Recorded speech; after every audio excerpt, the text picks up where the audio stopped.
Day 129, 2 Kings 21 and 22. Manasseh was 12 years old when he became king, and he reigned in Jerusalem 55 years. His mother's name was Hephzibah. He did evil in the eyes of the Lord, following the detestable practices of the nations the Lord had driven out before the Israelites. He rebuilt the high places his father Hezekiah had destroyed. He also erected altars to Baal and made an Asherah pole, as Ahab king of Israel had done. He bowed down to all the starry hosts and worshipped them. He built altars in the temple of the Lord, of which the Lord had said, "In Jerusalem I will put my name." In both courts of the temple of the Lord he built altars to all the starry hosts. He sacrificed his own son in the fire, practiced sorcery and divination, and consulted mediums and spiritists. He did much evil in the eyes of the Lord, provoking him to anger. He took the carved Asherah pole he had made and put it in the temple, of which the Lord had said to David and to his son Solomon, "In this temple in Jerusalem, which I have chosen out of all the tribes of Israel, I will put my name forever.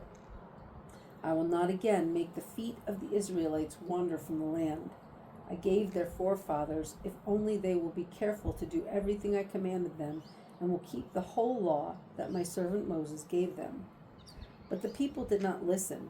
Manasseh led them astray, so that they did more evil than the nations the Lord had destroyed before the Israelites. The Lord said through his servants the prophets, "Manasseh king of Judah has committed these detestable sins. He has done more evil than the Amorites who preceded him, and has led Judah into sin with his idols. Therefore, this is what the Lord, the God of Israel, says: I'm going to bring such disaster on Jerusalem and Judah that the ears of everyone who hears of it will tingle. I will stretch out over Jerusalem the measuring line used against Samaria, and the plumb line used against the house of Ahab. I will wipe out Jerusalem as one wipes a dish, wiping it and turning it upside down. I will forsake the remnant of my inheritance and hand them over to their enemies. They will be looted and plundered by all their foes, because they have done evil in my eyes and have provoked me to anger from the day their forefathers came out of Egypt until this day. Moreover, Manasseh also shed so much innocent blood that he filled Jerusalem from end to end, besides the sin that he had caused Judah to commit, so that they did evil in the eyes of the Lord. As for the other events of Manasseh's reign and all he did, including the sin he committed, are they not written in the book of the annals of the kings of Judah? Manasseh rested with his fathers and was buried in his palace garden, the garden of Uzzah, and Amon his son succeeded him as king. Amon was 22 years old when he became king, and he reigned in Jerusalem 2 years. His mother's name was Meshullemeth, daughter of Haruz. She was from Jotbah. He did evil in the eyes of the Lord, as his father Manasseh had done. He walked in all the ways of his father. He worshipped the idols his father had worshipped and bowed down to them. He forsook the Lord, the God of his fathers, and did not walk in the way of the Lord. Amon's officials conspired against him and assassinated the king in his palace. Then the people of the land killed all who had plotted against King Amon, and they made Josiah, his son, king in his place. As for the other events of Amon's reign and what he did, are they not written in the book of the annals of the kings of Judah?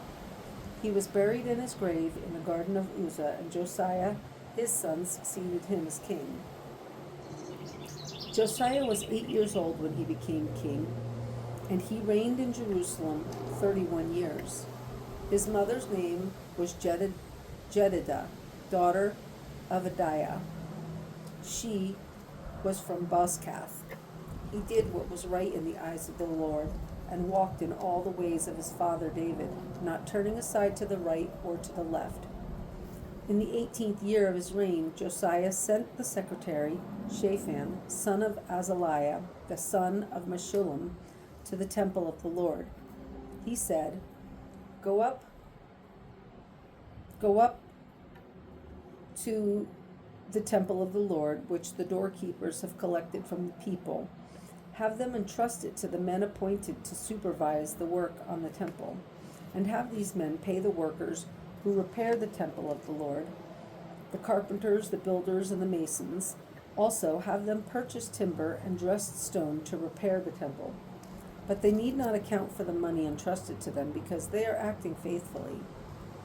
Hilkiah the high priest said to Shaphan the secretary, I have found the book of the law in the temple of the Lord.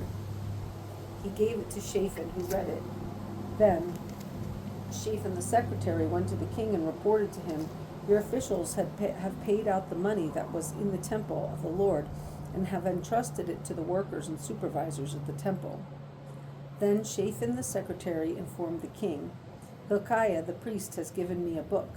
And Shaphan read from it in the presence of the king. When the king heard the words of the book of the law, he tore his robes. He gave these orders to Hilkiah the priest. Ahikam, son of Shaphan, Akbor, son of Micaiah, Shaphan the secretary, and Asaiah the king's attendant, go and inquire of the Lord for me, for the people, and for all Judah about what is written in this book that has been found. Great is the Lord's anger that burns against us, because our fathers have not obeyed the words of this book. They have not acted in accordance with all that is written in there concerning us. Hilkiah the priest, Ahikam, Akbor, Shaphan, and Asaiah went to speak to the prophetess Huldah, who was the wife of Shallum, son of Tikvah, the son of Harhas, keeper of the wardrobe. She lived in Jerusalem in the 2nd district. She said to them, This is what the Lord, the God of Israel, says. Tell the man who sent you to me, this is what the Lord says. I'm going to bring disaster on this place and its people, according to everything written in the book the king of Judah has read. Because they have forsaken me and burned incense to other gods and provoked me to anger by all the idols their hands have made, my anger will burn against this place and will not be quenched. Tell the king of Judah, who sent you to inquire of the Lord, this is what the Lord, the God of Israel, says concerning the words you heard. Because your heart was responsive, and you humbled yourself before the Lord when you heard what I have spoken against this place and its people, that they would become accursed and lay waste, and because you tore your robes and wept in my presence, I have heard you, declares the Lord. Therefore I will gather you to your fathers, and you will be buried in peace. Your eyes will not see all the disaster I'm going to bring on this place. So they took her answer back to the king.